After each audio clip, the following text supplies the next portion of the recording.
Hello, and welcome to today's episode of Let's Talk.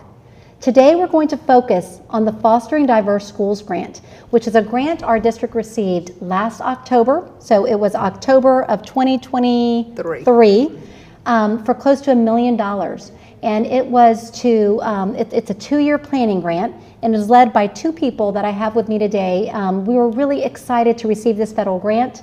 It is not one that not many districts have received, and so we are very excited to receive this. And so joining me today are the 2 co-leads on this grant, and we have our Chief Equity Officer, Dr. Effie McMillan, and we have our Executive Director of Choice and Magnet Schools, and that is Frank Pantano. And so they are both, again, co-leading this grant, and you've probably been hearing a lot about it because we've sent out tons of messages. So if you've heard about Fostering Diverse Schools Grant, this episode is going to give you so much information so you know exactly what the purpose of this is and why we're doing this, why we're engaged in this important work. So I'm going to start with our first question, and it can go to either one, Frank, Effie, either one of you, but what is exactly the Fostering Diverse Schools Grant, and why is it so important to the future of Winston-Salem Forsyth County Schools? Thank you for that question. So we're really excited about this grant because it's going to give us an opportunity to really look at what our school boundaries are. A story I like to tell is one of my first days as student assignment director. I would get called from parents and they'd say, "Oh, why is my school 3 or 4 or 5 miles away from me when I can see another school right across the street?" And the reason for that isn't because anybody tried to hurt anybody. It's because we had really intelligent people 30 years ago coming up with these boundaries. And they've not been updated for more than 30 years. So we've never really had the resources like we get with this grant to be able to take a deep look and get the community's input on how we should tackle that problem. Yeah. Effie, just to add to what Frank mentioned on why it's so important is not only have the boundaries not been updated in over 30 years, but we've also seen significant growth in our county. In the changing demographics. We know our Hispanic population is one of the fastest growing in our community, and so we have a diverse group of children and families that we serve, and we want our schools to reflect those demographics to ensure that we're creating spaces that are inclusive and very welcoming and culturally responsive to everyone that we serve. This also, because of this grant, really gives us an opportunity to work directly with the community to shape what the future looks like. I love it. And in a minute, we're going to talk more about how we're engaging the community. But I do want to, when it comes to the title Fostering Diverse Schools, and you mentioned, our school, our community is extremely diverse. I think we're pretty balanced on 30%, kind of a balanced racial makeup of our student body. When you think about magnets, the purpose of Magnet School, which you oversee, and then you think about this grant, which is about diversity. Magnets originally around creating, diverse school cultures. Why is this so important? Like, I know you all are experts around the research, but can you talk a little bit about why this is so important? In addition to modernizing our boundaries, right, and making sure that our schools are representative of our community, why is this important? I think this really speaks to some of the work that we're constantly doing to try to foster diversity in our schools, right? So we have magnet programming at schools. We have a choice program. Our data shows that when families elect to take advantage of those magnet and choice options, our schools become more diverse. Our schools start to reflect our community's diversity better, and we're excited about that. So in the short term, we want to make sure those things continue. Quick plug, we did just also get a $50 million magnet grant as well in our district, which I'm very excited about. But that work only affects the students that elect to apply. But more than 70% of our students don't, so they're going to their residential school. So we want to make sure that those schools also mirror our community and that families get to send their kids to school with their neighbors for that community building. Absolutely.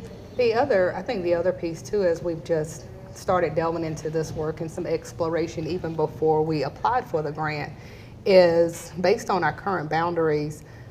We do recognize that we have schools that where there's not economic integration. So sometimes when we talk about diversity, people only think of it in the context of race. But economically, our community is very diverse too. And so where we have concentrations of one economic status group versus another, it can create some different dynamics in a school. And so what we've learned, what's been evidenced of work across this entire country is when we have not only racially diverse schools, but economically diverse schools, absolutely. it benefits all children. And some of the benefits that have been shown is academic improvement, children who go to more diverse economically and racially are more likely to go to college and have stronger post-secondary opportunities, less likely to drop out of school. And then when we think about our mission and vision in preparing our students not only for college and career, but also for a global society, it provides them with the opportunities to interact, learn alongside, and be with their peers. That reflects what our global community is as well. Absolutely. Such important work, and I'm so excited that we are engaged in this. Can you talk a little bit about the short-term and long-term goals associated with the planning grant? Yeah, so I think in the short term, we're really just gathering information, right? We want to be intentional about how we do this. We want to make sure that it's community driven, but also just short term. I mentioned that the majority of our students don't take advantage of some of the choice options. They have the magnet options. In the short term, we want people to continue using those options while we work on this important work of fixing those boundaries. So that would be more of a long-term thing. The other piece I think that is important is, I stated before, the grant does give us an opportunity to engage with community in a way that we have not done before, particularly through this type of work. And so the goal is learning from our community and really hearing their voice about their hopes and dreams and aspirations, how they're experiencing our system already, and then how do they want to see the future look, and using that to really help to not only just focus on this work, but work that goes beyond just boundary changes, but how we are really creating those inclusive spaces for children. When we were applying for the grant, one of the things they required for us to do was to title the project. And the project was titled Equity for All, Bridging Our Community, because it has to be a community effort, not only to do this, but to ensure that we have success for all children within our district that we serve. And so I think that's a big piece of it. And last thing that I will say is that through the things that we're learning already with how we're structuring community opportunities, gives us a way to shape what community engagement can look like for the future through any work that the district does. That's great. Were you wanting to add to that? I was going to jump in just because you said it so well, and I was thinking, like, I opened with an anecdote, right, and that was one family, but we want to hear from all our families, and that's why this work's so important. Yes. Well, and I think when I think about the potential for boundary changes, when I've heard about districts that, they usually tackle it because, a new school's being built, let's do the boundary changes right there. Or, we've got growth in this community, let's focus on that. And it's kind of one-off. This is a holistic approach, and I think that that's really powerful. And so the engaging the community, it's all the community. It's not just one segment because a new school, because we know a lot of time new schools are built out, further out. But this is like a whole community approach. And so with that, let's talk about how has the community been involved, and what is going to continue happening with community involvement? So we have two phases to community engagement. Our first phase of community engagement has already started. So families will have been receiving emails and communication from the district that has a link to a survey. So one piece is a survey. That survey only takes 5 to 7 minutes to complete, so it's really, really short. But the survey does ask some really great questions for them to prioritize what's important to them and to give feedback on some other pieces. And so the survey is just one way. When they complete the survey, it does encourage them to say whether they want to stay involved or participate in other ways. And so part of that is we have a web page that is in that communication where they can go and keep track of the status of our progress, and that's continuously being updated. We're offering and hosting facilitated dialogues that are Okay. very structured. Some are going to be virtual and some will be in person. We have a really ambitious goal to talk to 5,000 parents, Awesome. 1,000 students, and 2,000 staff members. So it's a big number, it's a big feat. That total number of people first round through December. So surveys, the facilitated conversations, we're partnering with Urban Strategies, who's helping us to gather this information. And so they've been tagging along some different community events, like most recently at Peace Haven Community. On Friday, they did another one on Saturday with our Latino community. And so where there's opportunities, we're partnering with those different ones throughout the community. But RSVPs, registrations are going out for people to get involved and have their voice heard. You will start seeing some text messaging come out with links to the survey and other information, as well as we have created a phone line that will go live really, really soon, where you could actually call in. So if you can't get to one of the in-person or log into a virtual session, you can still call and your voice will be heard. We're going to be taking all of that information to actually then create, and I'll let Frank talk a little bit more about the model maps that will come. But in our second round of feedback, once those model maps are created, we want to go back to the community. We are going back to the community, and we're going to be able to show, based on all the things we heard and all that information, what came out of those recommendations, then to give the community, parents, staff, and students again to then look at what's being proposed and to weigh in a second round before any decisions are made. Got So it. I'll let It's Frank very talk a little bit more about the Yeah, maps. it's extensive. And I think it's really important to note that we are in that first phase, right? So we've not created any maps yet. We've not done anything along that line because we have to hear from everybody first to see how to drive that work. Of course, anytime there's something that's been not updated in 30 years, people have looked at it. As you go out there and look, you might find examples and things like that, but that's not part of this work. But we're really excited to be able to actually be intentional about it in this way.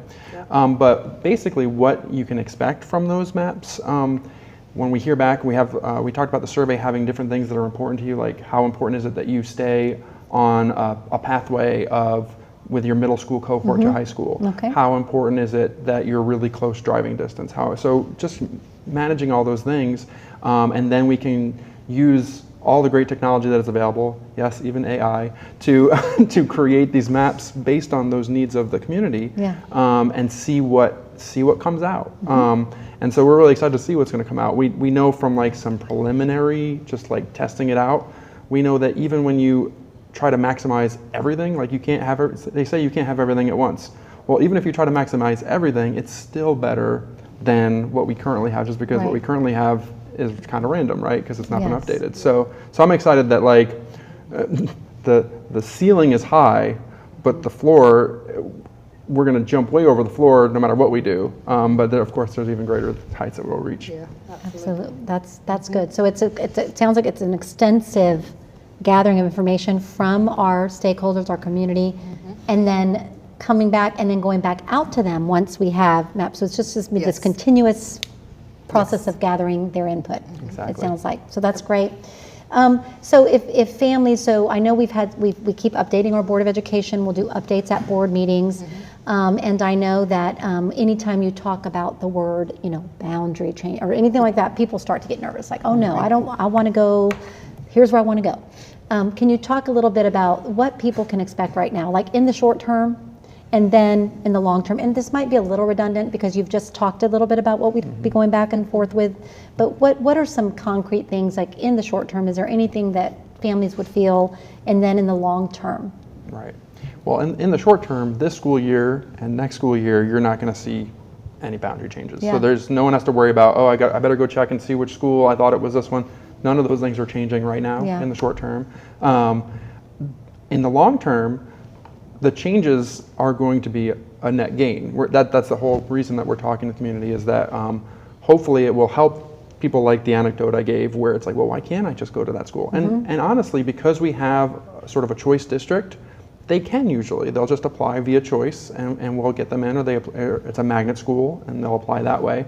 So in the long term, we're still going to be a choice district. So it's not that we're forcing anything down anybody's throat. Yes. What we're doing is we're trying to serve the community better and make sure that those residential boundaries make more sense. Yeah, I like that.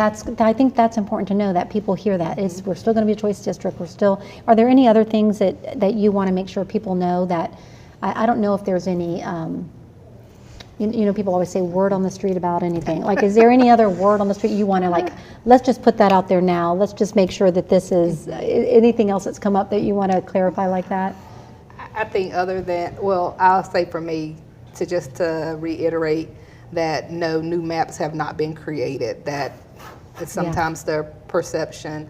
I do think, just to add to what Frank said before, is that in the ways in which our community has grown, there are new highways, there are new roads, there are new neighborhoods, Yes. there's all these things that have grown since those 30 years that we really have not taken a comprehensive look at our district and how to make improvements that serves our students better. Yes. And so that is really the goal of this. And having as many voices at the table to give input on that helps us to weigh in. So I think just word on the street is that a decision hasn't been made. We don't have any secret maps anywhere. We want to be as transparent as possible in this process. And so Frank will attest that I've been very adamant to say we're not creating anything until we know exactly what it is that our families are saying, our staff members are saying, and our students are saying, and then taking all of that information to really help shape the future of the district. So I think that's important. I think it sounds to me like just the ideal process of not doing something to people, but doing something with them. With them and for them. So, Yes. so you mentioned me being over the magnet Yes. department. I'm also over the student assignment department. Yes. So we just had thousands of families come through our building to ask about transferring their students different. And so I get to hear these stories, Yeah. the word on the street, like, this school is so much easier for me to get to. Why aren't I? Well, you're not yet. We're working on that. We have Yeah. Fostering Diverse Schools grant happening. Yes. But for now, let's get you transferred so that we can help you with childcare. We can help you with transportation. So right now, we're still, of course, working to meet families' needs all the time. But this is a much more comprehensive way to meet everybody's needs at once. Absolutely. And I think you bring up a good point. Like, he brought up a good point about transportation. So another goal in the grant is, with new highways Yes. and all of that, is that how do we also improve transportation efficiency? Absolutely. So new boundaries with reduced driving times as Yes. much as possible. So we're looking at all of those opportunities Yeah. and options for I our was going to say, families. even though transportation wasn't like the goal of this, it really is about fostering diverse schools, but that will be an added benefit when this does happen, because gosh, all of these are such good points. 30 years is a long time with lots of changes and new neighborhoods and all kinds of things. So like, what are other ways? I know you're out doing this, our goal of 5,000 parents and all these things. What are other ways that people can get involved? So on these Let's Talks, you might have staff members, teachers, and other staff around the district, students. An elementary student might not be that interested, but a high schoolers might want to get involved. And then parents, and then on community members. We've got such an active community, an engaged community that want to see our schools be successful. What are other ways people can get involved? So we do have an active steering committee, and part of applying for the grant, we had to already have commitment from community stakeholders that would be invested in this work. So we do have different partners at the table. Our steering committee is about 30 people, and it includes some of our board members, so board members are part of this process along the way. The one thing that we ask with the steering committee is that as we're bringing things back and talking through to make sure we're having a really good process, is that they're going back and talking within their respective networks about the work. We have been working with Terry Matthews, who is our Executive Director of Community Engagement. We have a meeting that's upcoming, and so bringing in community partners, so the YMCA, Second Harvest, so many partners from across the community to make sure they understand the work we're doing and they can help support us with outreach to families across the entire county. So we're talking about from Tobaccoville to Walkertown, Winston-Salem, like the whole community, so that they can help us because they have clear connections to the community that we may not have. And we want to leverage their partnerships and voice to get people to the table. So that's that, to get them to the conversations, the facilitated dialogues, to encourage them to complete the surveys. If they can't do the dialogue, to call in as soon as that goes live, and then to be a part of the town halls in the second phase of the work that we're doing. So it is going to be for staff, it will be for students, and it is for parents. I will say that there's going to be lots of opportunities. We have multiple dates and things that are already scheduled through December with the RSVP form that's going out in the different communication. We're trying to add like maybe a couple of months at a time so it's not overwhelming to people, for them to sign up for what works best for their schedule. And so any opportunities that we can provide, we're trying to do that. Okay. And my inner technology teacher will come out. We have great QR codes for getting to the survey. We've got QR codes for signing up for parent sessions, staff sessions. All that information is going to go out. So I think the best way to get started is with that survey, because it will get you on the list, and you can say, please continue to contact me and give me updates, or you can say, actually, I just want to do the survey. But we're trying to gather all that information right now. Yeah, y'all are being so thoughtful about every step of this. So thank you so much for your leadership on this. Is there, we're getting toward the end, is there any other thought or like, I wish you would have asked this, or I have one last thing I want to say, I just didn't get to say it, and I'll start, Frank, with you, and then I'll go to Effie. Okay. So this is like that last chance to say something. Yeah, so I guess just to share again my excitement about this process, that it's long overdue, and what I've been hearing when I go out to these community events is a lot of excitement as well. In our steering committee, the board members were all asking to be on it. Like, so everyone knows that this is something that's a great opportunity for us to improve the way we serve our community. So I'm just very excited. Thank you. I echo that, the excitement, and just I think the other thing that's been exciting for me too is members of our community that attended Winston-Salem Forsyth County Schools and graduated, and was here graduating in the 80s and 90s and even people who were maybe high school students at the time that graduated and went through the process when it was occurring in the 1990s. And for them to lift up and say, this is something we've been talking about as a community for a long time that needed to be addressed and worked on and really looked at it in a comprehensive way, and we're glad that you're finally tackling it and trying to bring everybody together around this. I think that is really, really exciting. And I will add this as one last thing for students. We're going to be engaging with students grades 7 through 12 for the facilitated dialogues. Okay. However, when parents receive the link for the surveys, they can share the link to the survey with their child to have their child complete it. Parents can opt out for their child to participate. We have an opt-out form that's going out in communication as well. So if they don't want them to do it, we will honor that request, but we do want to hear as many voices as we possibly can. I think that is the real key to help us make a really informed decision. That's great. That's great. Thank you both for joining today and for sharing all of this information. You mentioned the webpage. So on the district webpage, tell our viewers exactly where to go. Where do they go? So when they go into the website, it's a long thing, but there's a magnifying glass at the top right corner where they can actually search. Okay. And they can actually search for Fostering Diverse Schools. Perfect. And it'll take them directly to the page. And there's also a link with all the communication that we're sending out. Perfect. Flyers that they see. There's a QR code to the web page that will take them to that web page too. Thank you. That's exactly. So thank you so much, and thank you all for tuning in. So if you want more information, if you want to get involved in Fostering Diverse Schools grant and the work that Effie and Frank are leading in our district, this is really important work and is going to have a lasting impact in the future. If you want to be involved, go get more information on the district webpage, search Fostering Diverse Schools grant. And thank you so much for tuning in today.